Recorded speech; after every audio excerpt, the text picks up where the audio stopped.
నమస్కారం. మరి ఇవాళ ముఖ్యంగా చాలా మంది మనకు లెటర్స్ రాస్తున్నారు, ఫోన్ కాల్స్ కూడా ఉంది అంటున్నారు. మరి ఇవాళ మీరు తెలియజేయండి. శ్రీమాత్రే నమః. శ్రీ గురుభ్యో నమః.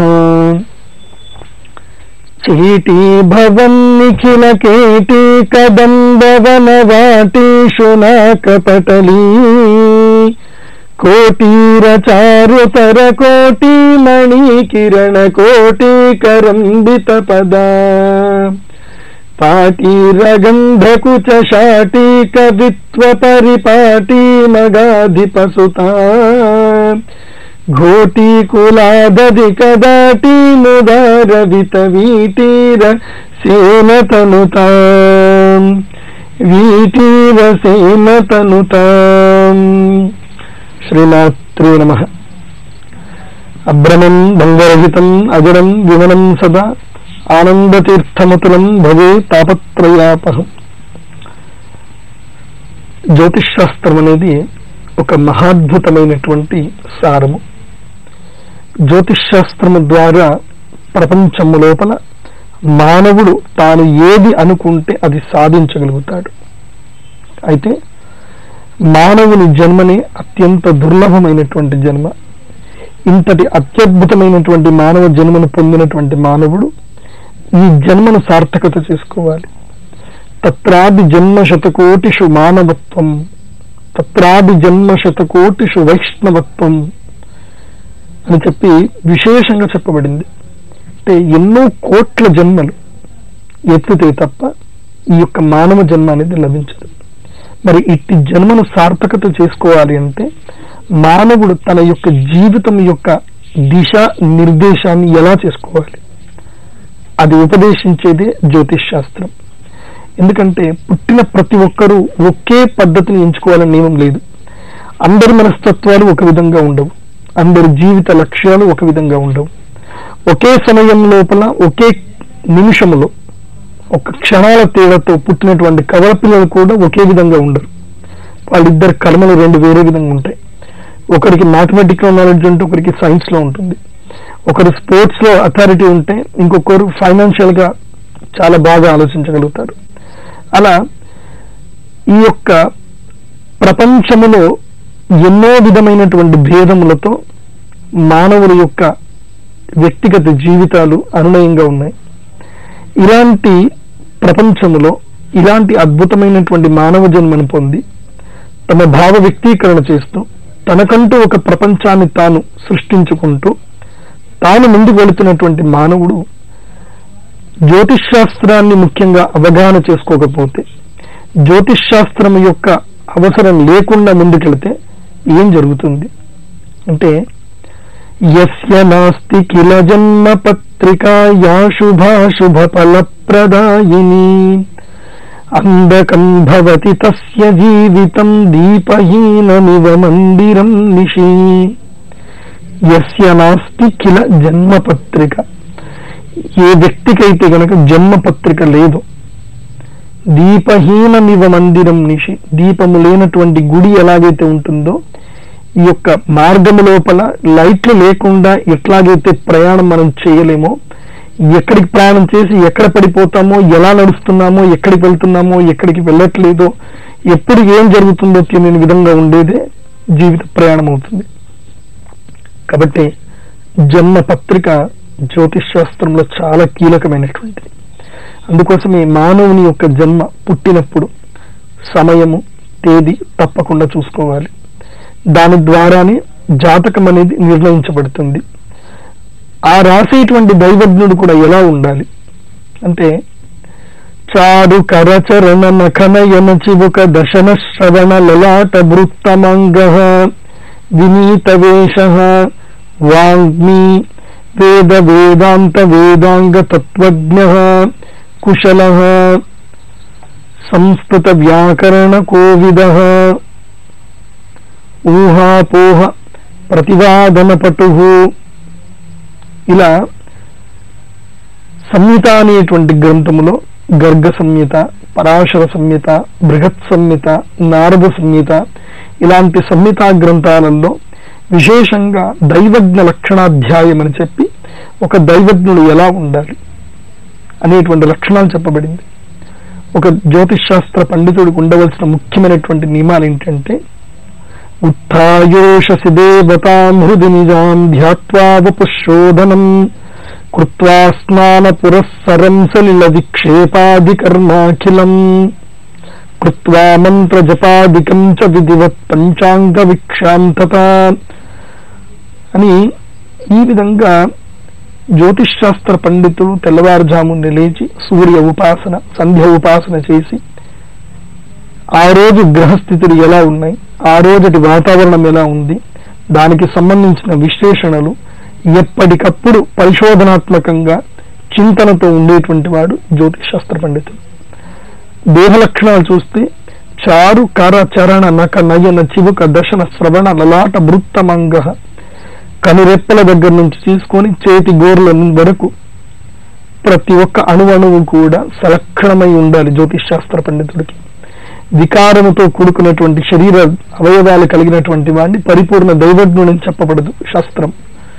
చక్కని అవయవ సౌష్ఠవము, చక్కని వాక్ బలము, మంత్రానుష్ఠాన బలము, దైవ బలము, ఊహించేగలిగే శక్తి కలగడము, అదేవిధంగా ప్రకృతిని ఆరాధించేటువంటి సామర్థ్యము, ప్రకృతిలో జరిగేటువంటి యొక్క విపత్తులను విశ్లేషణ చేయగలడము, కాలాన్ని సరిగ్గా అభ్యాసం చేయడము, వేదము, వేదాంతములు, వేదాంగములు, జ్యోతిష్ శాస్త్రం అనేక వేద విషయం స్కందత్రయాధిష్ఠితం తత్కాంస్యోపనయస్య నామములు సంకీర్త్యతే సంహిత స్కందేస్మిన్ గణితేన యా గ్రహగతి తంత్రాభిధానత్యసో హోరాన్యోంగ వినిమయశ్చ స్కందస్తృతీయోపర అని జ్యోతిష్ శాస్త్రంలో విశేషమైనటువంటి విభాగాలు ఏమున్నాయి. అసలు ఈ జ్యోతిష్ శాస్త్రం ఎక్కడి నుంచి ప్రారంభమైంది? మొట్టమొదటిగా వేదాలు, చతుర్వేదములు. ఆ చతుర్వేదముల యొక్క సారాంశములే వేదాంగములు. అందులోనూ విశేషంగా అథర్వణ వేదానికి సంబంధించిన తత్వశాస్త్రం అంతా కూడా జ్యోతిష్ శాస్త్రముది. వేదాంగం అంటే 6 వేదాంగాలు. అందులోపల విశేషంగా ఉన్నటువంటి 6 వేదాంగాలు ఏంటంటే జ్యోతి కల్పో నిరుక్తం చ శిక్ష వ్యాకరణం తథా చందో విచితిరేతాని షడంగాని విదుస్మృతే. జ్యోతిష్ శాస్త్రంలో ఉండేటివి 6 భాగాలు. వేదాంగంలో 6 భాగాలైతే వేదాంగంలో జ్యోతిష్ శాస్త్రం ఒక భాగం.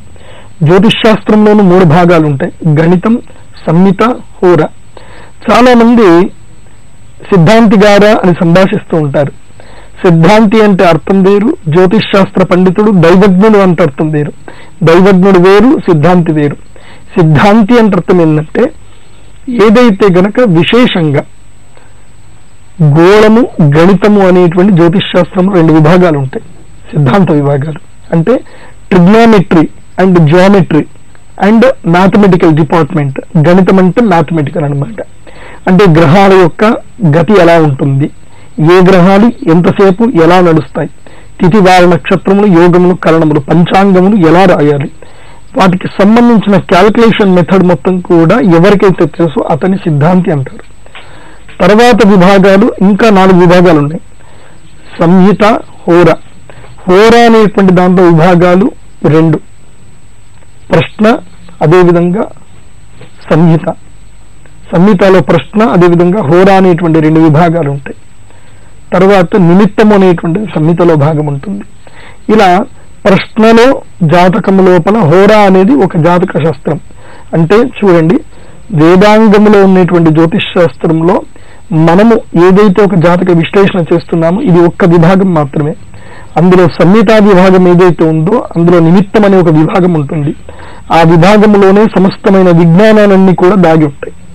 అంటే ఈ మ్యాథమెటిక్స్ తీసుకోండి, తర్వాత నానో టెక్నాలజీ, తర్వాత ఏవైతే కనుక విస్ఫోటనం చేసేటువంటి అణు విజ్ఞాన శక్తి, తర్వాత ఈ యొక్క జమాలజీ అంటే రత్నశాస్త్రము, తర్వాత ఆయుర్వేద శాస్త్రము, తర్వాత దకార్గళము, నీటికి సంబంధించి భూజల శాస్త్రము, తర్వాత ప్రకృతికి సంబంధించి ప్రదర్శన లక్షణాధ్యాయము, తర్వాత ఒక బిల్డింగ్ కన్స్ట్రక్షన్ ఎలా చేయాలి, ప్రాసాద రక్షణం, ఈ విధంగా వజ్రలేపాద్యం సిమెంట్ కూడా ఎలా తయారు చేయాలి, తర్వాత విమానాలు ఎలా తయారు చేయాలి, ప్రయాణ వస్తువులు ఎలా తయారు చేయాలి, విమానాలు ఎన్ని రకాలుగా ఉంటాయి, ఇవన్నీ కూడా జ్యోతిష్ శాస్త్రంలోనే వస్తాయి. అందులోనూ కేవలం ఇప్పుడు నేను ఏదైతే చర్చిస్తున్నటువంటి జాతక విభాగం ఉందో ఇది చాలా ఒక అణు మాత్రమే. దీన్ని తెలుసుకోవడానికి జీవితాలు సరిపోవట్లేదు, ఒక జన్మ కూడా సరిపోదు, అంత విశ్లేషణ ఉంటుంది మన యొక్క భారతీయ జ్యోతిష్ శాస్త్ర విజ్ఞానం. ఆ జ్యోతిష్ శాస్త్ర విజ్ఞానం లోపల ఈ రోజు మన జాతకం సంబంధించిన విశ్లేషణ తెలుసుకుంటున్నాం. తారాబలం కార్యక్రమంలో కాలసర్ప దోషం గురించి ఇంకా తెలుసుకునే ముందు ఓ చిన్న విరామం తీసుకుందాం.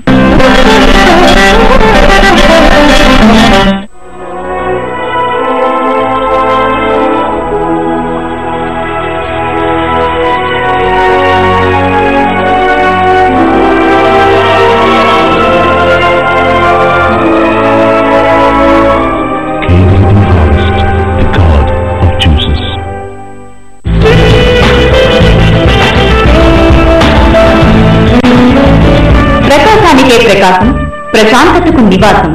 AgriGold eco green city Prakasam జిల్లాలో ఒంగోలుకు చేరువలో పామూరు వద్ద.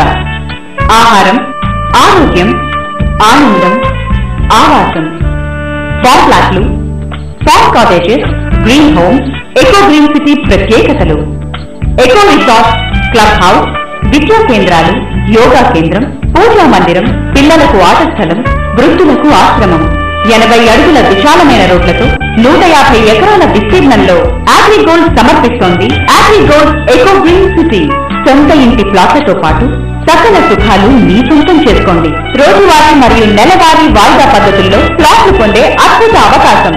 అన్ని ఆదాయ వర్గాలకి అందుబాటులో ఉండే విధంగా ఎకో ప్రీమియం ఫామ్ ప్లాట్లు, eco green homes, eco green orchids, eco green ప్లాట్లు లభ్యం.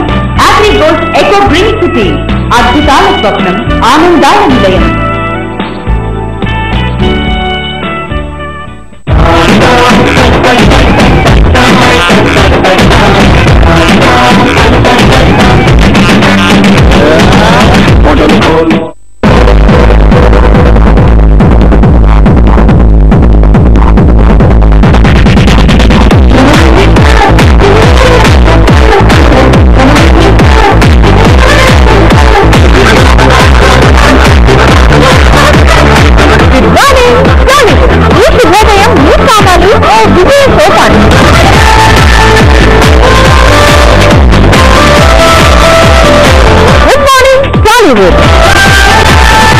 Acting studio good morning Tollywood.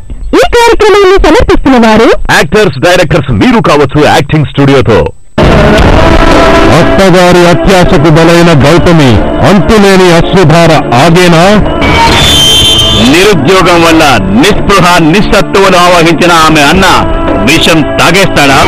ప్రేమించిన వాడు చీత్కరించిన జయప్రద అతని మీద ఎలా పగ తీర్చుకుంటుంది? తన వారి జీవితాలని త్రిమౌళి వంశీ దారిలో పెట్టగలడా?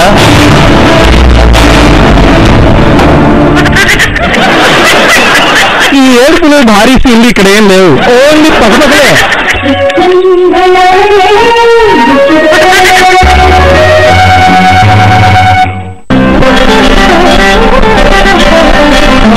తారాబలం కార్యక్రమానికి పునఃస్వాగతం. అసలు జాతకం అంటే మనిషి యొక్క జీవితాన్ని దిశానిర్దేశం చేసేది. ఒక వ్యక్తి పుట్టిన తర్వాత ఈ పిల్లవాడికి మ్యాథమెటిక్స్ వైపు పంపించానా, లేదంటే కెమిస్ట్రీ వైపు పంపించానా, లేదంటే ఫిజిక్స్ నాలెడ్జ్ దానికి సంబంధించి పంపించానా, లేకపోతే డాక్టర్ చేయాలా, ఇంజనీరింగ్ చేయాలా అని తల్లిదండ్రులు డిసైడ్ చేయడం కాదు. ఒక జ్యోతిష్ శాస్త్ర పండితులు విశ్లేషణ చేసి శాస్త్రంలో ఉన్నటువంటి వచనాలను క్రోడీకరించి తెలియజెప్పాలి. అక్కడ కూడా తన సొంత మాటలు చెప్పడానికి వీల్లేదు. ఆ పుట్టిన సమయానికి ఆ సమయంలో ఉన్నటువంటి యొక్క భావ ఫలం ఏదైతే ఉంటుందో ఆ భావ ఫలాన్ని సద్వినియోగపరిచి దాన్ని క్రోడీకరించి ఫలానా జ్యోతిష్ శాస్త్ర గ్రంథంలో, ఫలానా సంహితా శాస్త్రంలో, ఫలానా హోరా గ్రంథంలో ఈ విధంగా చెప్పబడింది. ఇలా ఆ యొక్క ఎవరైతే తల్లిదండ్రులకు చక్కగా విశ్లేషణ చేసి పిల్లవాడి యొక్క జీవితం లోపల ఏ ఏ సందర్భంలో గండాలు వస్తున్నాయి, ఏ ఏ సందర్భంలో ఎలా ఉండాలి, ఎలా నడుచుకోవాలి, పిల్లవాడికి వేయవలసిన వస్త్రాలు ఎలా ఉండాలి, అతనికి స్థానిక ఎలా ఉండాలి, స్థానికంగా అతనికి ఉన్నటువంటి యొక్క ఏదైతే కనుక పరిసరాలు ఎలా ఉండాలి, ఇవన్నీ విశ్లేషణ ఒక దైవజ్ఞుడు మాత్రమే ఇవ్వగలుగుతాడు. That's why the astrologer you should know about that all the environment and all the present aspects.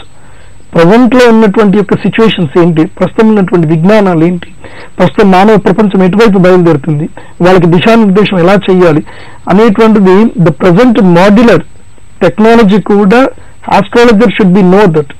whatever the present technology the human kinds are using, and human forces, where they are going, how they are thinking, what is the thinking methodology, how they are going, and what is the fortune for them, they have to tell.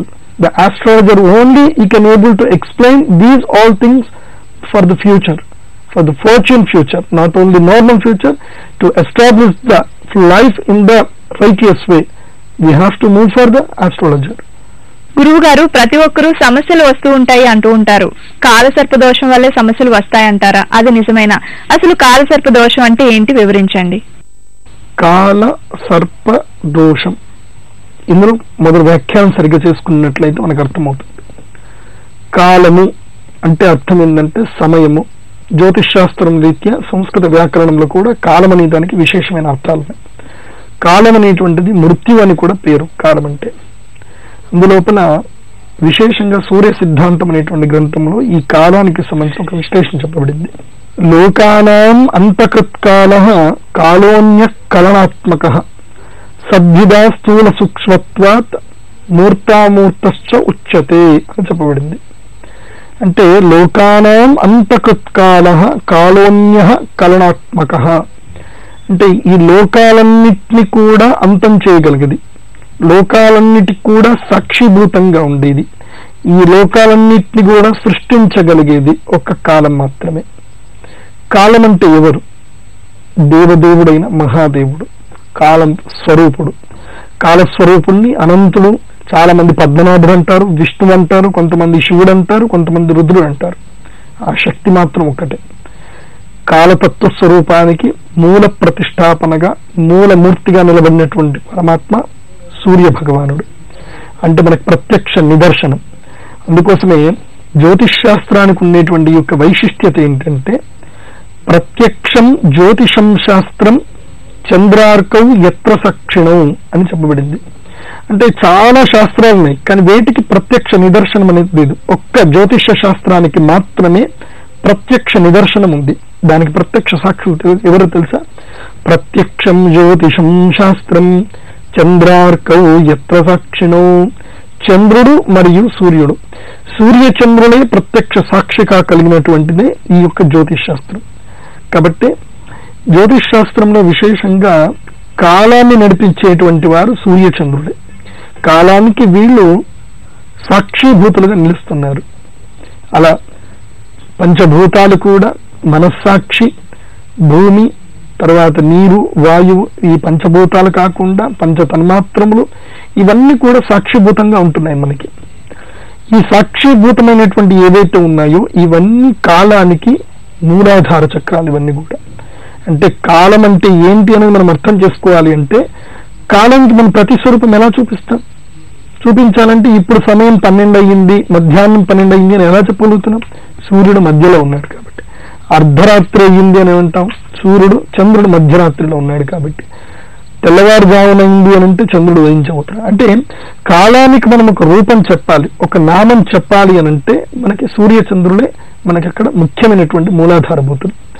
కాబట్టి కాల సర్ప దోషము, ఇలాంటి కాలము, సర్పము అంటే ఒక పాము అని అంట. సర్పము అంటే పాము, కానీ సర్పము అంటే అర్థం ఏంటంటే జ్యోతిష్ శాస్త్రరీత్యా లేదా సంస్కృత వ్యాకరణ రీత్యా చూసుకుంటే మెల్లిగా సాగేది, కదిలేది అనేది అర్థం అన్నమాట. దాన్ని సర్పము అని అంటారు. తరువాత దోషం అంటే చూడండి, సంస్కృతంలో చాలా విశేషమైనటువంటి యొక్క వ్యాకరణ నిష్ణాతత అనేటువంటిది దైవజ్ఞులకు చాలా అవసరం. Without having the divine Sanskrit knowledge, the astrologer he can't able to explain everything. He can't able to justice what is the original things. He has to read that whatever that translated. Who doesn't know the Sanskrit, ఎవరికైతే కనుక Sanskrit knowledge లేదో, సంస్కృత జ్ఞానం లేదో, వాళ్ళు ఎప్పుడు కూడా వ్యాఖ్యానం మీద డిపెండ్ అయి ఉండాలి. సంస్కృత వ్యాకరణ జ్ఞానం కనుక ఉన్నట్లయితే కనుక అప్పుడు జ్యోతిష్ శాస్త్రంలో నిజంగా వరాహమీరులు కానివ్వండి, వ్యాసుల వారు కానివ్వండి, వీళ్ళందరూ చెప్పినటువంటివి మనం చూడగలుగుతాం, వాటిని సరిగ్గా అర్థం చేసుకోగలుగుతాడు. తనకంటూ స్వీయమైనటువంటి ప్రతిపాదన చేయగలిగే శక్తిని సంపాదించుకోగలుగుతాడు జ్యోతిష్ శాస్త్రం. అందుకోసమే మనకి విశేషంగా ఈ జ్యోతిష్ శాస్త్రంలో కాలసర్పదోషం అనే దానికి వ్యాఖ్యానాలు చాలా చెప్పబడ్డాయి. చాలా మంది సర్పదోషం అనేసరికి పాము పాము పాము అంటారు. పాము కాదు అసలు, అది కూడా కాలసర్పదోషంలో ఒక అర్థం అంతే మాత్రమే. కాలసర్పదోషం అంటే కాలం అనేటువంటి యొక్క ఈ ప్రపంచములో కాలతత్వ స్వరూపాన్ని గ్రహించేటువంటి, కాలతత్వ స్వరూపాన్ని ప్రతిపాదింపచేసేటువంటి యొక్క గ్రహాల యొక్క చలనం ఏదైతే ఉంటుందో ఆ గ్రహాల యొక్క చలనం వల్ల కలిగేటువంటి యొక్క దోషాలని కాలసర్పదోషం అని అంటారు. అంటే కాలము, సర్పము, దోషము. సర్పము అంటే అర్థం ఏంటంటే కదిలేటివి అని అర్థము. సర్ప అంటే జ్యోతిష్ శాస్త్రంలో వ్యాకరణం లోపల ధాతు రూపాలు ఏం చెప్తారంటే సర్ప అంటే జరగండి జరగండి అని అర్థం అనమాట. అట్లా కాలసర్పదోషం అంటే అర్థం ఏంటంటే గ్రహాలు జరుగుతూ ఉంటాయన్నమాట. ముందుకి ప్రాగ్గతయ, గ్రహా ప్రాగ్గతయ అని చెప్తారు. ఆ గ్రహాలకు కూడా అష్టవిధమైనటువంటి గతులు ఉంటాయి. ఆ అష్టవిధ గతుల్లో ఏ గ్రహము ఏ గతిలో వెళుతుంది ఇవన్నీ సూర్య సిద్ధాంతం అనే గ్రంథంలో క్షుణ్ణంగా ఉంటాయి గ్రహగతి అధ్యాయంలో. అలా ఈ యొక్క గ్రహాలు ఏ విధంగా కదులుతున్నాయి, కాలములో ఎలా కదులుతున్నాయి, ఈ కాలానుగుణంగా గ్రహాల యొక్క గతులకు అనుగుణంగా వచ్చేటువంటి యొక్క దోషాలు ఏంటి, ఆ దోష విశ్లేషణ చేసేదే కాలసర్ప దోషము అని చెప్పబడుతుంది. తర్వాత ఇందాక మనం చెప్పుకున్నాం కాలం అంటే ఏంటి. కాలం అంటే కాలానికి ప్రత్యక్ష సాక్షులు ఎవరు? సూర్యచంద్రులు. సూర్యచంద్రుల యొక్క ఏదైతే గనక అవి నడుస్తూనే ఉంటాయి. సూర్యచంద్రుడు ఎప్పుడు కూడా నెలకి ఒక మారు సూర్యుడు ఒక రాశి మారుతూ ఉంటే చంద్రుడు 9 పాదాలు అంటే నక్షత్రములకు సంబంధించిన 9 పాదాల్లో ఒక్కొక్క రాశిని మారుతూ ఉంటాడు 2.5 రోజులకి. ఈ విధంగా సూర్యుడి నుంచి ఎప్పుడైతే కనుక చంద్రుడు 12 డిగ్రీలు కదులుతూ ఉంటాడో అలా 12 into 30 as an you are all mathematics students, you can able to calculate these all methods.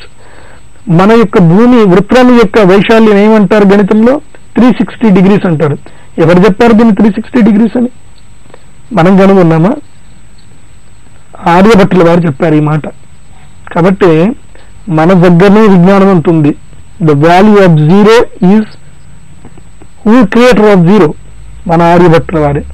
కాబట్టి we should have to proud we are the Indians, we know the mathematics, we are the creation of the mathematics అని మనం చాలా గర్వంగా చెప్పుకోగలుగుతాం.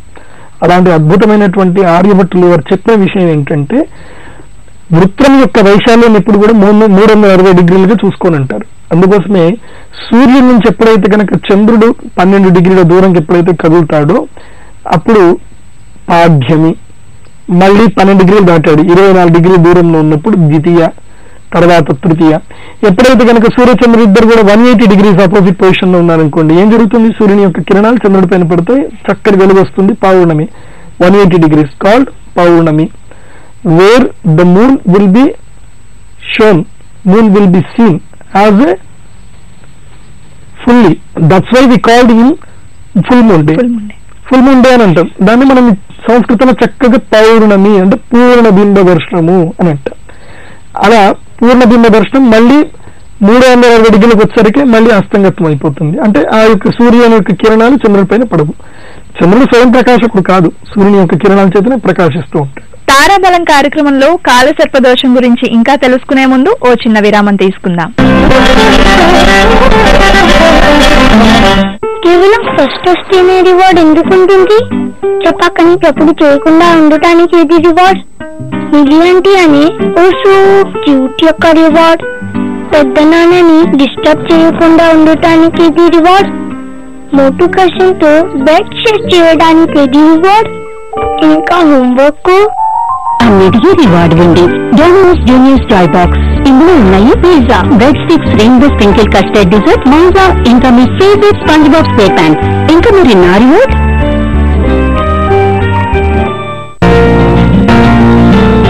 నేను చెప్పే venture చాలా తొందరగా develop అయ్యే లొకేషన్ లో ఉంది. నేను చెప్పే వెంచర్ లో మంచి roads, clubhouse, garden, swimming pool, supermarket, ఒక్కటేమిటి ఎన్నో ఎమ్యూనిటీస్. నేను చెప్పే వెంచరు ప్రతిష్టాత్మకమైనది, పేరున్న సంస్థ చేపట్టినది, లీగల్ గా ఎంతో పక్కా అయినది. అబ్బబ్బా ఎందుకు డిస్కషన్? ఏంటి మీ వెంచర్? అగ్రిగోల్డ్ వెంచర్. అయ్యో నాన్న, నాది అగ్రిగోల్డ్ వెంచరే. నేను చెప్పేది అగ్రిగోల్డ్ వెంచరే.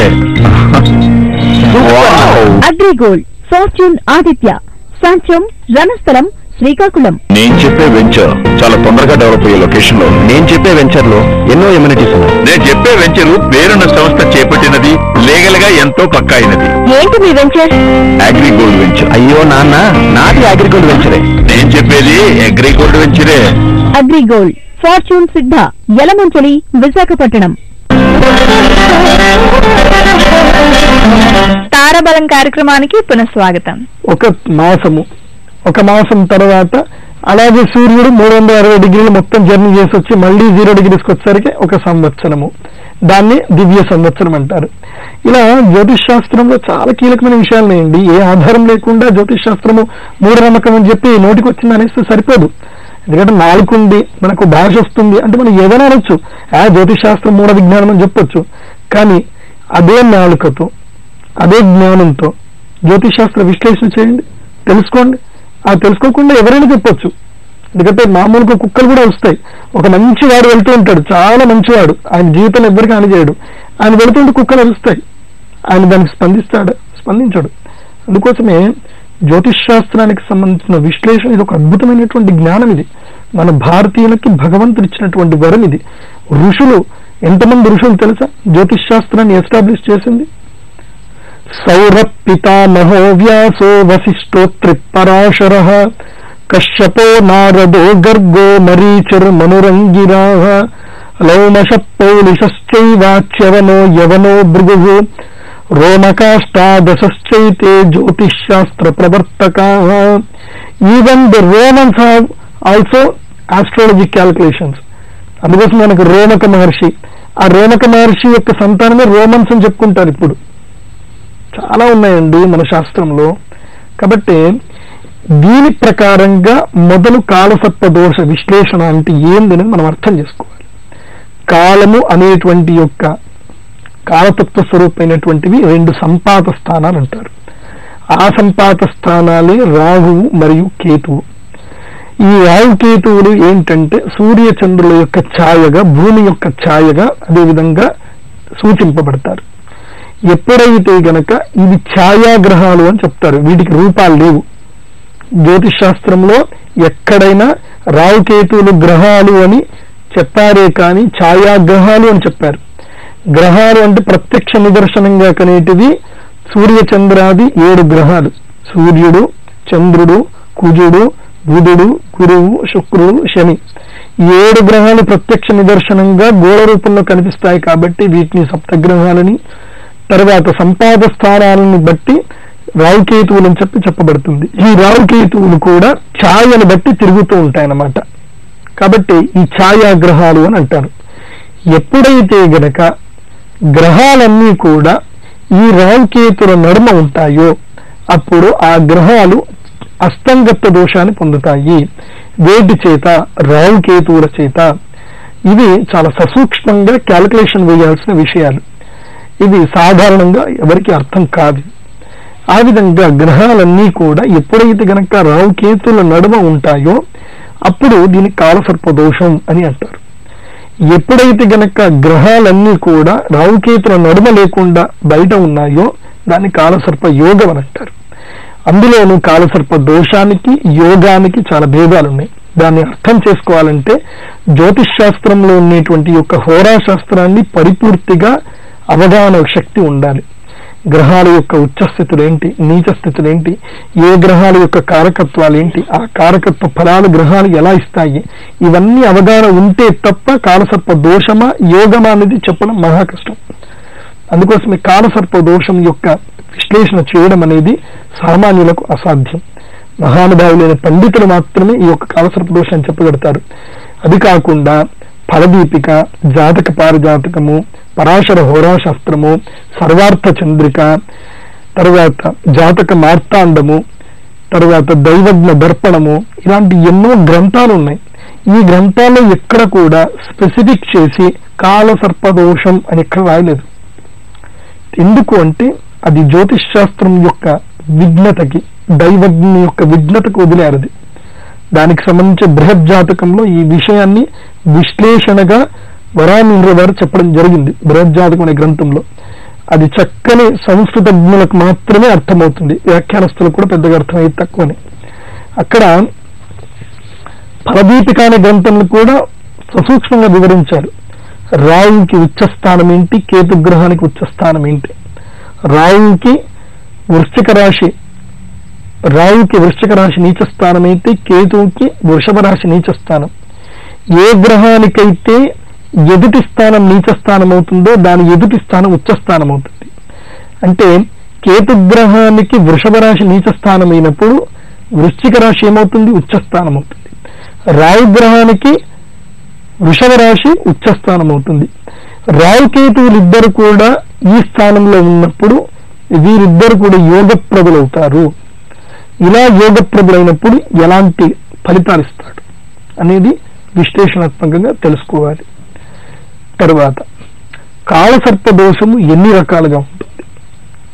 ఎందుకంటే కాలసర్ప దోషం చూస్తే గనక సవ్యకాల సర్పదోషము, అపసవ్యకాల సర్పదోషము, అఖండ కాల సర్పదోషము, అనాహత కాల సర్పదోషము. ఇది most important basics of the కాల సర్పదోషం. ఇది ఇంపార్టెంట్ బేసిక్స్. ఇవి తెలుసుకున్న తర్వాత ఇంటర్నల్ కాల సర్పదోషం ఇంకా చెప్పాల్సిన ఎక్స్ప్లెనేషన్స్ వేరే ఉంటాయి. అందులోపల కాలసర్పదోషానికి సంబంధించి ముఖ్యంగా సవ్యకాల సర్పదోషము, అపసవ్యకాల సర్పదోషాన్ని కనుక చూసినట్లయితే సవ్యకాల సర్పదోషం అంటే ఏంటంటే ఈ యొక్క గ్రహాలు ఏవి కూడా అస్తంగత్వ దోషం పొందకుండా, అంటే రాహువు ప్రాగ్గతిగా ఉండి కేతువు వెనుక కనుక ఉంటాయి. ఇవి రెండు కూడా వక్రత్వంలో ప్రయాణిస్తూ ఉంటాయి. మీరు ఇప్పుడు ఈ యొక్క నవగ్రహ పూజలు చెప్తారు. మీరు అప్రదక్షిణీ కురువాణం చిత్రవర్ణం చిత్రగంధం చిత్రమాల్యాంబరధరం చిత్రద్వరథాకాది శోభితం మీరు అప్రదక్షిణీ కురువాణం అని చెప్తారు. అలా రావుకి ఎవరు చెప్తారు. అలా రావుకి చెప్పడం అర్థం ఏంటి అంటే అవన్నీ మనకు అర్థం కావాలని వాళ్ళు చెప్తారు బ్రాహ్మణుడు. మనం పూర్తులు చక్కగా వినాలి, మంత్రార్థాలు సరిగ్గా అర్థం చేసుకోవాలి. మంత్రార్థాలు చెప్పలేనప్పుడు వాళ్ళతో పూజ చేయించుకోవడం వ్యర్థం. కాబట్టి మంత్రార్థాన్ని అవగాహన చేయగలిగే శక్తి గల మంచి అర్చకులతో పూజ చేయించాలి. అలా రావుగ్రహానికి విశేషంగా ఇలా చెప్పడం జరుగుతుంది. అలా రావుగ్రహము అపసవ్యంగా వెళుతూ కేతుగ్రహం అపసవ్యంగా వెళుతుంది. అంటే మీనరాశి తర్వాత రావుగ్రహం ఎటు వెళ్తుంది అని అంటే మేషరాశి లోపలికి అడుగు పెడుతుంది, తర్వాత వృషభ రాశి లోపలికి అపసవ్యంగా జరుగుతుంటాయి అన్నమాట. అలా రావు ముందు ఉండి కేతు వెనుక ఉన్నప్పుడు రావుకేతుల నడుమ అన్ని గడ ఉంటే దీన్ని అపసవ్యకాల సర్పదోషం అంటారు. అయితే కేతువు ముందున్నాడు, రాహు వెనుకున్నాడు. ఈ రావుకేతుల నడుమ ఎవరూ లేరనుకోండి, అంటే రావుకి కేతువుకి, రావుకి వెనుక వైపు నుంచి కేతువు ముందు వైపు వరకు ఎవరూ లేరనుకోండి, దీన్ని సవ్యకాల సర్పదోషం అంటారు.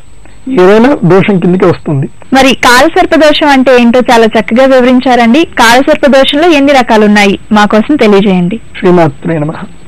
ఇప్పుడు ఈ కాలసర్పదోష ప్రకారంగా ఎన్ని రకాల కాలసర్పదోషాలు ఉంటాయి అంటే మొట్టమొదటిది అనంతకాల సర్పదోషం అని అంటారు. అంటే రాహువు లగ్నంలో ఉండి సప్తమ స్థానంలో గనక కేతు ఉంటే గనక ఇది అనంతకాల సర్పదోషం అని చెప్పబడుతుంది.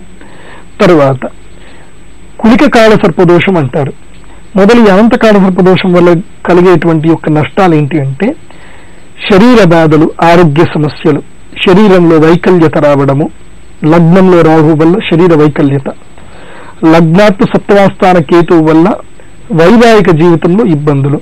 రెండవది గుళిక కాల సర్పదోషం.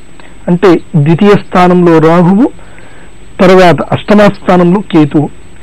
దీనివల్ల ఏం జరుగుతుంది అని అంటే ద్వితీయ స్థానంలో రాహు ఉండడం వల్ల రాహు ఏ స్థానంలో ఉంటాడో ఆ స్థానాన్ని భ్రష్టపరుస్తాడు. కాబట్టి స్థిరాస్తుల యొక్క నష్టం జరగడం, తర్వాత శరీరం లోపల కుడి కన్నుకు సంబంధించిన వైకల్యత రావడం, నేత్ర దోషాలు రావడం, ఇలాంటివి ఇంకా చాలా డెప్త్ గా చెప్పాల్సింది ఉంటుంది. నేను ఇప్పుడు ఇంత చెప్తే ఇక నేను ఎవరి నా దగ్గర రావాల్సిన అవసరం లేదు, ఏ జ్యోతిష పండితుడి దగ్గరికి వెళ్ళాల్సిన అవసరం లేదు. కాకపోతే ప్రజలు ఎక్కువగా భయపడకూడదు, దీనికి సంబంధించిన అవగాహన పూర్తిగా కలగాలి. ఎందుకంటే చాలా మంది టీవీలో డాక్టర్స్ కూడా ప్రోగ్రామ్ చెప్తారు, చాలా మంది మీడియాలో చాలా చెప్తూ ఉంటారు. చెప్పిన తర్వాత వాళ్ళు ఏం చెప్తారు అంటే ఇవేవి నేను చెప్పినా కానీ మీరు కంపల్సరీ ఒక డాక్టర్ని కన్సల్ట్ అవ్వాలి, కన్సల్ట్ కాకుండా మీరు మెడిసిన్స్ ఏవి యూజ్ చేయకూడదు అని చెప్తారు. నేను కూడా మీకు అదే చెప్తున్నాను. దీనివల్ల మీరు భయపడకూడదు, ఎందుకంటే దాంట్లో in depth of calculations, in depth of theories వేరే ఉంటాయి. ఎందుకంటే స్థానబలము, చేష్టాబలము అవన్నీ కూడా ఉంటాయి. అవి మొదలు అవగాహన చేసుకోవాలి. తర్వాత ద్వితీయ స్థానంలో ఉండి అష్టమ స్థానంలో ఉంటే అపమృత్యు దోషాలు ఉంటాయి. అష్టమకేతు అపమృత్యు దోషకారకుడు అవుతాడు. విశేషంగా చర్మ వ్యాధులు వచ్చేటువంటి ప్రభావం ఉంటుంది. కాళ్ళ కింద ఏదైతే ఈ నీరు ఉంటాయో అంటే అరచేతుల్లో నీళ్లు, వీటికి సంబంధించిన దోషాలు వస్తాయి. తర్వాత మూడవది వాసుకి కాలసర్ప దోషం అంటారు. ఇది రాహువు 3వ ఇంట ఉండి కేతువు 9వ ఇంట ఉంటే వాసుకి కాలసర్ప దోషం. దీనివల్ల ఏం జరుగుతుందంటే ఎప్పుడు కూడా అదృష్టము దగ్గర దాకా వచ్చి దూరం అయిపోతూ ఉంటుంది. అదృష్ట భంగము. ఎన్నడు విపరీతంగా డబ్బులు ఉన్నాయి అనుకున్న, ఒకవేళ గురుగ్రహం మంచుకుంటే డబ్బులు బాగా ఉన్నాయి కానీ నిరర్థకం, లిక్విడ్ క్యాష్ అనేది మెయింటైన్ చేయకపోవడము, మోసాలు పాల్గొనడము, తర్వాత అన్నదమ్ములు మోసం చేయడము, అన్నదమ్ములతో వైరం రావడం, ఇవన్నీ జరుగుతాయి అన్నమాట. తారాబలం కార్యక్రమంలో కాలసర్ప దోషం గురించి ఇంకా తెలుసుకునే ముందు ఓ చిన్న విరామం తీసుకుందాం.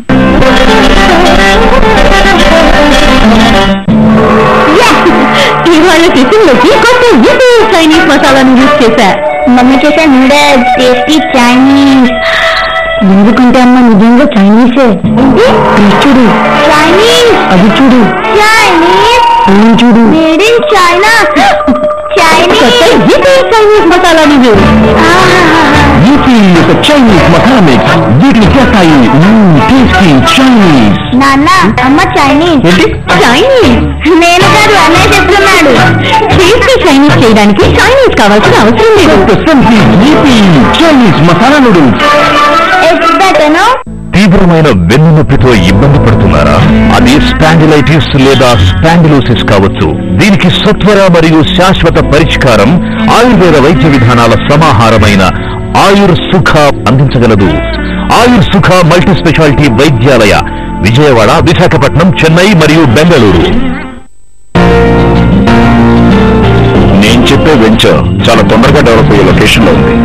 నేను చెప్పే వెంచర్ లో మంచి roads, clubhouse, garden, swimming pool, supermarket, ఒక్కటేమిటి ఎన్నో ఎమ్యూనిటీస్. నేను చెప్పే వెంచరు ప్రతిష్టాత్మకమైనది, పేరున్న సంస్థ చేపట్టినది, లీగల్ గా ఎంతో పక్కా అయినది.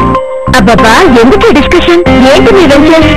అగ్రిగోల్డ్ వెంచర్. అయ్యో నాన్న, నాది అగ్రిగోల్డ్ వెంచరే. నేను చెప్పేది అగ్రిగోల్డ్ వెంచరే.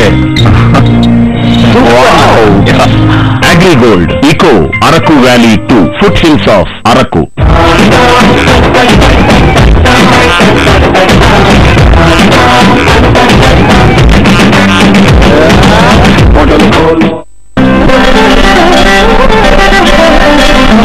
తారాబలం కార్యక్రమానికి పునఃస్వాగతం. 4వది శంఖపాల కాలసర్ప దోషం. ఈ కాలసర్ప దోషము 4వ స్థానం నుంచి 10వ స్థానంలో ఉంటుంది. ఈ కాలసర్ప దోష ప్రభావం వల్ల ఏం జరుగుతుంటే మాతృక్లేశకారకుడు, తల్లికి వైరంగా మారతాడు. తల్లికి కుటుంబంలో వైరం రావడము, తర్వాత మాతృక్లేశకారకత్వము, తర్వాత కుటుంబం నుంచి విడిపోవడము, తర్వాత పుట్టిన తర్వాత స్థానచలనం అవ్వడము, అదేవిధంగా ఏదైతే కనుక ఉద్యోగ క్షేత్రంలో అనవసరమైనటువంటి కష్టాలు, అపోహలు, భయాలు ఇవన్నీ కూడా ఉంటాయి. తర్వాత పద్మకాల సర్పదోషం అంటారు. ఈ పద్మకాల సర్పదోషం ఉంటే ఏం జరుగుతుందంటే సంతాన నష్టం, విశేషంగా భవిష్యత్తులో సంతానం జరగకపోవడం, తర్వాత వివాహం ఆలస్యంగా జరగడం, జ్ఞానం సరిగ్గా లేకపోవడం, గుర్తులు సరిగ్గా ఉండకపోవడము, ఏదైనా చదువుకున్న ప్రజెంటేషన్ స్కిల్స్ అనేవి లేకపోవడం, తర్వాత ఎలాంటి వ్యాపారాలు చేసినా ఎలాంటి ఉద్యోగాలు చేసినా లాభాలు రాకపోవడం, వచ్చిన ధనం నిలకడగా లేకపోవడం, ఇవన్నీ జరుగుతాయి అన్నమాట. తర్వాత మహాపద్మ కాల సర్పదోషం అంటారు. ఈ మహాపద్మ కాల సర్పదోషం ఏం జరుగుతుందంటే 6వ ఇంట రాహు ఉండి తర్వాత 7వ ఇంట కేతు ఉంటాడు. 6వ ఇంట రాహు ఉంటే ఏమవుతుందంటే శత్రువులు బాగా పుట్టుకొస్తారు. ఎప్పుడు ఎక్కడ ఏది మాట్లాడినా అసలు నిజంగా శత్రుత్వ భావన ఉండనే ఉండదు. మీరు చిన్న మాట మాట్లాడతారు, అదో పెద్ద చిలికి వాని పెద్ద కూర్చొని గొడవలైపోయి ఉన్న అన్ని కూడా తొలగిపోతాయి. ఉదాహరణ చూడండి, పెళ్లిలో అక్కడక్కడ జరుగుతూ ఉంటాయి, పరాచకాలు ఆడుతూ ఉంటాయి. ఈ పరాచకాలు ఆడి చిన్నది పోయి పెద్దగా అయిపోతుంది. ఇలాంటి ఎవరికైతే కనుక షష్టమ స్థానంలో రాహు ఉంటాడో, ద్వాదశ స్థాన కేతు ఉంటాడో వాళ్ళకి ఇలాంటివి జరుగుతాయి. కాబట్టి అలాంటి వాళ్ళు చాలా జాగ్రత్తగా ఉండాలి.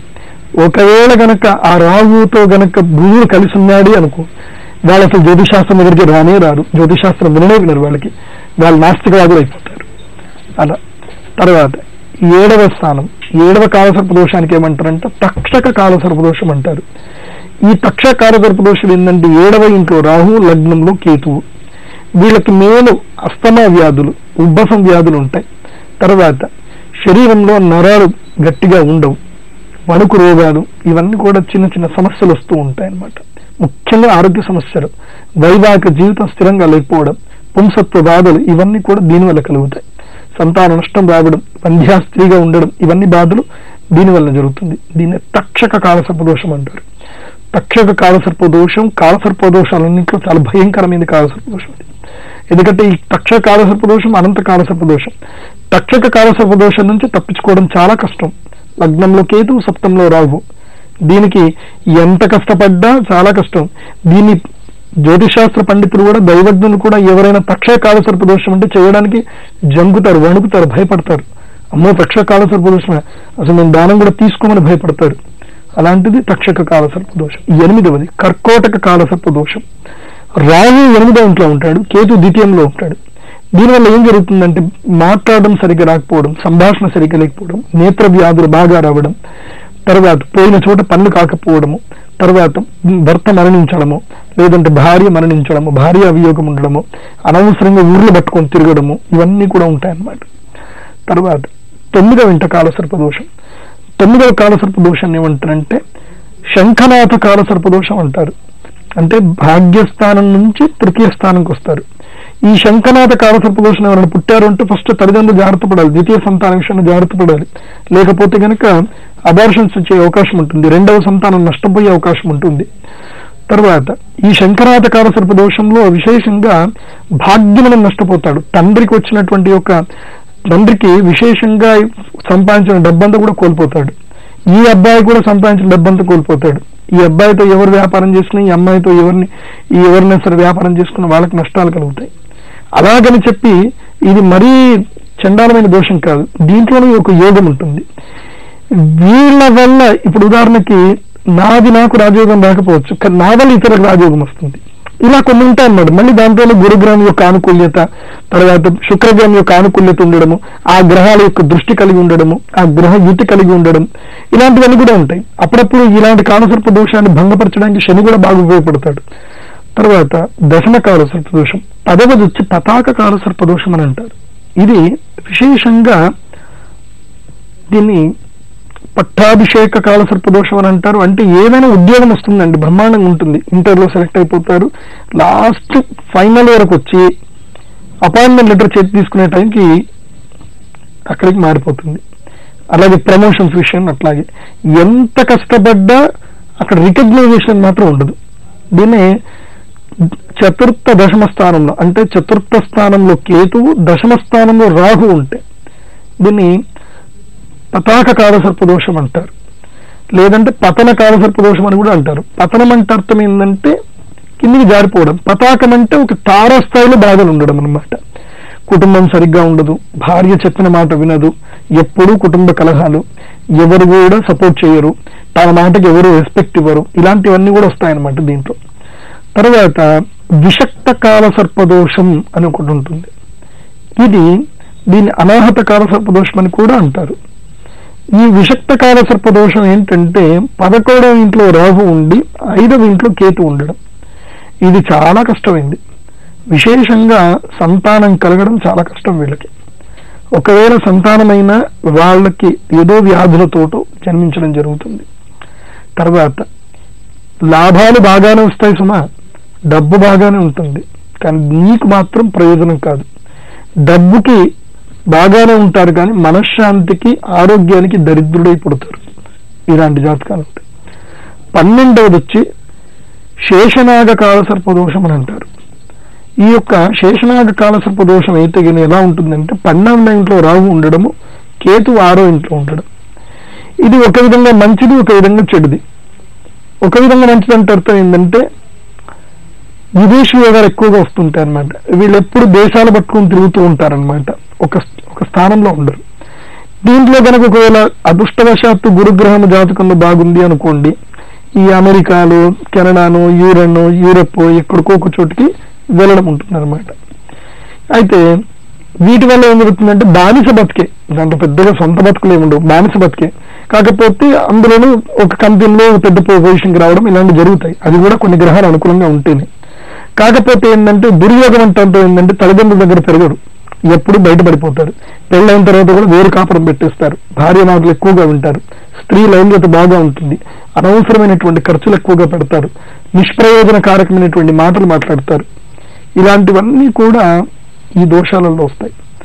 ఇందులోనూ ఈ 12 రకాల కాలసర్ప దోషాలలో విశేషంగా గ్రహాల నడుమ ఉండేటువంటి ఈ రావుకేతుల నడుమ ఉండేటువంటి గ్రహాల యొక్క ప్రాబల్యత ఏంటి, ఆ యొక్క గ్రహాలు అస్తంగత దోషం పొందినాయా లేదా, మరి పూర్ణ బలం చంద్రబలం ఉన్నప్పుడు కొన్ని తగ్గుతుంది దోషం కూడా, ఇవన్నీ కూడా క్యాల్కులేషన్స్ ఉంటాయి. మళ్ళీ గ్రహాలు కూడా చేష్టాబలం ఉంటుంది, తర్వాత గ్రహాలకు యవ్వనము, తర్వాత వృద్ధాప్య దశ, ఇవన్నీ కూడా గ్రహాల చేష్టాబలాలు ఉంటాయి. తర్వాత అష్టక వర్గ బలం కూడా ఉంటుంది. ఇవన్నీ కూడా క్యాల్కులేట్ వేయాలి. ఇవన్నీ calculation, in depth of the calculation only we can know about this కాలసర్ప దోషం is there or not and when it will be predict. దీని యొక్క ప్రయోజనాలు, దీని యొక్క ఫలితాలు, నష్టాలు ఎప్పుడు కలుగుతాయి అవన్నీ కూడా తెలుసుకోగలగాలి. తారాబలం కార్యక్రమంలో కాలసర్ప దోషం గురించి ఇంకా తెలుసుకునే ముందు ఓ చిన్న విరామం తీసుకుందాం.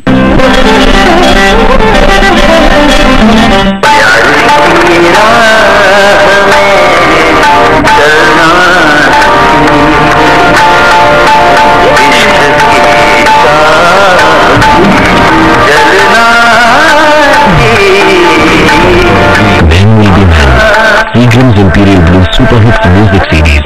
కాళ్ళ పగుళ్లకు ఇక చెల్లు, ఎందుకంటే ప్రవేశపెడుతున్నాం అగ్రిగోల్డ్ క్యారెట్ క్రాక్ క్రీమ్.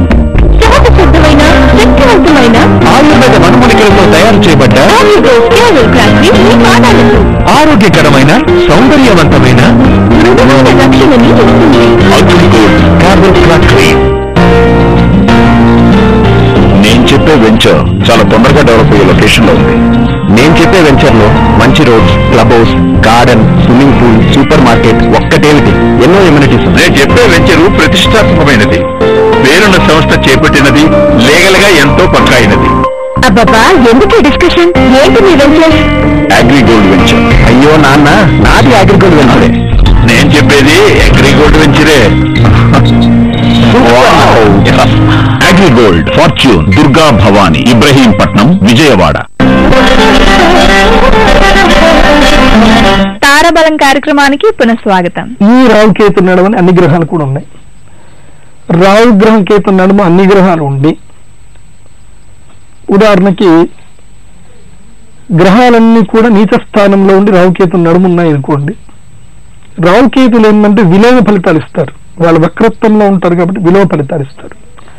నీచ స్థానంలో ఉండేటువంటి గ్రహాలన్నిటికీ కూడా శుభ ఫలితాలు వచ్చేస్తాయి. శుభస్థానంలో ఉన్నటువంటి ఫలితాలను కూడా నీచ ఫలితాలు ఇస్తాయి, అంటే విలోమ ఫలితాలు ఇస్తాయి. ఇది సాధారణ వ్యక్తులకు అర్థమవడం కష్టం, ఎందుకంటే దీని యొక్క విశ్లేషణ నేను ఎన్నో నేషనల్ ఆస్ట్రాలజికల్ సెమినార్లో కూర్చొని ఒక్కోవడం కాదు, ఇది మహాతర్కం. ఇది ఇలా కూర్చొని ఎంతో మంది పండితులు కూర్చొని ఇది అలా కాదు, ఇది ఇలా కాదు, then show me the example. ఒక ఎగ్జాంపుల్ తీసుకొని ఒక మహానుభావుడు ఎవరెవరు గొప్ప వాళ్ళు అయ్యారు, శ్రీరాముని యొక్క జాతక విశ్లేషణ చేయడం జరిగింది. పూజనీయులు శ్రీ మల్లాది చంద్రశేఖర శాస్త్రి గారు, మా తాతగారిని మేము పిలుస్తుంటాం ప్రేమగా ఆప్యాయంగా, గురుగారు, మహానుభావులు, నడిచొచ్చే మహాభారత వ్యాసకర్త, వేదవ్యాసులు, అభినవ వేదవ్యాసులను పిలిచినా తక్కువనే. ఆయన ఒకరోజు తాతగారు నన్ను పిలిచి, రే నువ్వు శ్రీమద్ రామాయణం లోపల శ్రీరాముడు జ్యోతిష్ శాస్త్ర ప్రకారంగా శ్రీరాముని యొక్క జాతక విశ్లేషణ చెప్పు అని చెప్పి నన్ను ఆజ్ఞాపించారు తాతగారు. ఆంధ్రప్రదేశ్ పౌరాణిక విద్వత్ సమ్మేళనంలో నేను అది చెప్పినప్పుడు విజ్ఞులు, పండితులందరూ కూడా నన్ను మెచ్చుకోవడం జరిగింది. అది నేను చెప్పానని కాదు, అక్కడ తాతగారి యొక్క ఆజ్ఞ జరగడం. ఒక మహానుభావుడు మహాభారత గ్రంథాన్ని మొత్తం కూడా చాలా బ్రహ్మాండంగా చెప్పేటువంటి ఆయన మహానుభావుడు నన్ను ఆజ్ఞాపించడం, అది సరస్వతి కటాక్షం. అది నేను చెప్పడం అనేది అహంకారం కాదు. అక్కడ సరస్వతి కటాక్షం గురు మూలకంగా, గురు ఆజ్ఞ మూలకంగా కలగాలి. అలా కలిగినప్పుడు మాత్రమే వస్తుంది.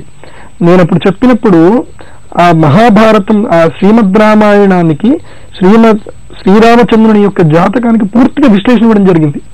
ఏ సందర్భంలో శ్రీరాముడు వనవాసం చేశాడు, ఆ చతుర్థ స్థానంలో ఉన్నటువంటి యొక్క శనిగ్రహం యొక్క కేతుగ్రహం యొక్క ప్రభావం ఏంటిది, ఎందుకోసం శని ఉచ్చస్థానంలో ఉన్నాడు. మరి గ్రహాలు, పంచగ్రహాలు అన్ని కూడా ఉచ్చస్థానంలో ఉన్నాయి. అన్ని కూడా రవి ఏమో మేషరాశిలో, ఉచ్చస్థానం, కర్కాటక రాశిలో గురువు, తులారాశిలో శనిగ్రహము, తర్వాత మకర రాశిలో కుజుడు, తర్వాత ధనస్సు రాశిలో గురువు. ఇలా ఆయా స్థానాల్లో గ్రహాలన్నీ కూడా పరిపుష్టిగా ఉండగా కూడా శ్రీరాముడు ఇన్ని కష్టాలు పడ్డాడు. మరి శ్రీరాముడు కష్టాలు పడ్డాడని చెప్పి శ్రీరాముడికి పేరు ప్రఖ్యాతులు రాలేదా? ఆయన కష్టాలను ఇష్టంగా చేసుకొని ప్రజల కోసం, ధర్మం కోసం నడిచినటువంటి రామో విగ్రహవాన్ ధర్మ. అందుకోసమే కష్టాలనేటివి అందరికీ వస్తాయి. ఆ కష్టాలను ఎదుర్కొని ఎవరైతే జీవితాన్ని సుగమం చేసుకొని 10 మందికి ఆదర్శనీయ పాత్రుడవుతాడో వాడి మహనీయుడవుతారు. కాబట్టి శ్రీరాముడి జాతకంలో 4వ స్థానంలో శని ఉన్నాడు. శని ఎప్పుడు విలువ ఫలితాలు ఇస్తాడు. అందుకోసం మాతృస్థానంలో ఉన్నాడు కాబట్టి మాతృవియోగ కారకుడు చేశాడు, పితృవియోగ కారకుడిని చేశాడు. ఆ విధంగా రావు కేతువులు ఎక్కడ కేతు శనితోటి కలిసి రావు రవితోటి కలిసి ఉన్నాడు. ఎప్పుడైతే తండ్రితో వియోగం జరిగిందో అప్పుడు తండ్రి యొక్క మరణం జరిగింది. ఇది జ్యోతిష్ శాస్త్రం ప్రకారంగానే శ్రీరాముని యొక్క రామాయణం మొత్తం నడిచింది. ఆయన దేవుడు, ఆయన అనుకుంటే ఈ కెన్ డూ ఎనీథింగ్. ఆయన మొత్తాన్ని కాలాన్ని తిప్పి రాయగల శక్తి కలడు. ఎందుకంటే కాలస్వరూపుడు ఆయన. రామాత్రస్యతి కాల భీమ భుజగో రామస్య దాసోస్మ్యహం. రామ అనేటువంటి నామంతో కాలమే భయపడుతుందట. అలాంటిది శ్రీరాముడు కూడా కాలానికి అనుగుణంగా నడవడం జరిగింది. అలాగా తాతగారు నాకు చెప్పారు. ఇంకా శ్రీరాముడు పెట్టినటువంటి యుద్ధ ముహూర్తం యొక్క వైశిష్ట్యం ఏంటి, ఆ యుద్ధ ముహూర్తం అప్పుడు ఏమేమి జరిగాయి, తర్వాత శ్రీరాముని యొక్క పట్టాభిషేక ముహూర్తం యొక్క వైశిష్ట్యత ఏంటి, దాంతో శ్రీరామచంద్రుడు మనకి ప్రపంచానికి దిశానిర్దేశం చేసిన తీరు ఎలా ఉంది. ఇలా ఆధ్యాత్మికతను జ్యోతిష్ శాస్త్ర జ్ఞానాన్ని రెండు మేళవించి జ్ఞానం కలిగినటువంటి వాడే దైవజ్ఞుడు. దైవం జానాతీతి దైవజ్ఞ అని అంటారు. దైవాన్ని బాగా అర్థం చేసుకోగలగాలి. దైవాన్ని అర్థం చేసుకున్న తర్వాతనే దైవజ్ఞుడు అవుతాడు. అందుకోసమే కాలజ్ఞ అని అంటారు. దైవజ్ఞ కాలజ్ఞ అయితేనే పరిపూర్ణమైనటువంటి తత్వం, లేకపోతే లేదు. కేవలం కాలజ్ఞం జ్యోతిశాస్త్రం చదివినంత మాత్రాన ఏమాత్రం జ్ఞానం రాదు. ఎట్లాగైతే కనుక టేప్ రికార్డ్ తో సౌండ్ ఎలాగైతే వస్తుందో జ్యోతిష్ శాస్త్రం నేను నేర్చుకున్నానని చెప్పినా మ్యాథమెటికల్ అబిలిటీ ఉండి ఒక 10 గ్రంథాలు చదివేస్తే నేను ఎప్పుడైతే నేను చాలా మంది చూస్తూ ఉంటాను, ఈ 12 గంటల జర్నీ ఉంటాయి కదా, ఓ జ్యోతిష్ శాస్త్ర పుస్తకం బస్ స్టాండ్ లో కొనుక్కుంటారు, 40 రోజుల జ్యోతిష్టం అని, దాని పేజీలు ఇస్తారు. ఇక్కడ నుంచి విశాఖపట్నం, విశాఖపట్నం నుంచి హైదరాబాద్, హైదరాబాద్ నుంచి బెంగళూరు, బెంగళూరు నుంచి హైదరాబాద్, ఇక్కడ నుంచి ఢిల్లీ, ఢిల్లీ నుంచి వచ్చేసరికి ఆ పుస్తకం అయిపోతుంది, జ్ఞానం వస్తుంది. కానీ ఏముండదు, ఢమఢమ మోగే ఢక్కగా కానేటట్టు. ఒక ధనురకు మోగితే ఏం ప్రయోజనం? వాదము లేదు, నాదం లేదు. తబలా ఉంటుంది, తబలా ఉండేవారి దగ్గర ఓ చిన్నపిల్లలు వస్తే టపా టపా కొడతాడు, ప్రయోజనం లేదు. దానికి ఒక జ్ఞానం కావాలి, సరిగమల యొక్క జ్ఞానం కావాలి. అప్పుడు వాయించినప్పుడు అది ఒక వాద్యంగా ఉపయోగపడుతుంది. కాబట్టి జ్యోతిష్ శాస్త్రము దైవానికి సంబంధించిన విజ్ఞత లేకుండా జ్యోతిష్ శాస్త్రాన్ని విశ్లేషణ చేయడము ఒక మూర్ఖత్వమే. కాబట్టి దైవజ్ఞుల్ని కాలజ్ఞుల్ని సంప్రదించండి, జ్యోతిష్ శాస్త్రం యొక్క అవగాహన తెలుసుకోండి. తర్వాత ప్రజలకి, ప్రేక్షకులకు నేను చెప్పేది ఏంటంటే, మీరు విజ్ఞానంతో ముందుకెళ్ళండి, జ్ఞానంతో ముందుకెళ్ళండి, ప్రశ్నించే తత్వంతో ముందుకెళ్ళండి. మీరు ఎన్నడైతే ప్రశ్నించకుండా ఉంటారో అన్ని రోజులు మిమ్మల్ని అందరూ మోసం చేస్తూనే ఉంటారు. మీరు ప్రశ్నిస్తూ ముందుకెళ్ళండి, జీవితంలో విజయం మీ వెంట వస్తూనే ఉంటుంది. అందుకోసం జ్యోతిష్ శాస్త్రంలో ఒక భాగాన్ని ప్రశ్న భాగం అని చెప్పారు. ప్రశ్నిస్తేనే సమాధానం వస్తుంది, ప్రశ్నించకుండా కూడా జ్యోతిషం చెప్పకూడదని నియమం ఉంది. కాబట్టి అందుకోసమే నేను కావాలని చెప్పగానే నాకు తెలుస్తుంది, జాతకం చూడగానే నేను అడుగుతాను, వాట్ ఈజ్ యువర్ క్వశ్చన్. నువ్వు ప్రశ్న అడగాలి, నువ్వు ప్రశ్న అడిగితే నేను సమాధానం చెప్తాను.